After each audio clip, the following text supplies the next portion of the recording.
275 KG ইলিশ জব্দ করেছে border guard Bangladesh BGB. বুধবার দুপুরে এই তথ্য নিশ্চিত করেন সুনামগঞ্জের দোয়ারা বাজার বাংলা বাজার ক্যাম্পের কোম্পানি কমান্ডার সুবেদার আবুল বাশার আজাদ। খোঁজ নিয়ে জানা গেছে সুনামগঞ্জের সব সীমান্তে কঠোর নজরদারির মধ্যে রেখেছে বিজিবি।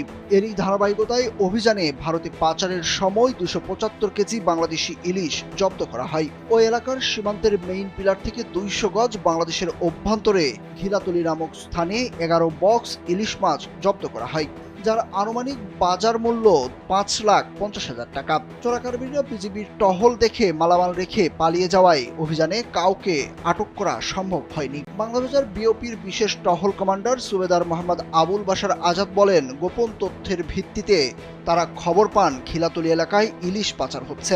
সরকারের নির্দেশনা অনুযায়ী সীমান্তে নিরাপত্তা রক্ষা ও চোরাচালান প্রতিরোধে বিজিবির আভিযানিক কার্যক্রম ও গোয়েন্দা তৎপরতা অব্যাহত আছে। অভিযানে 275 কেজি বাংলাদেশি ইলিশ মাছ জব্দ করা হয়েছে। ইলিশগুলো স্থানীয় কাস্টমসে জমা করা হয়েছে।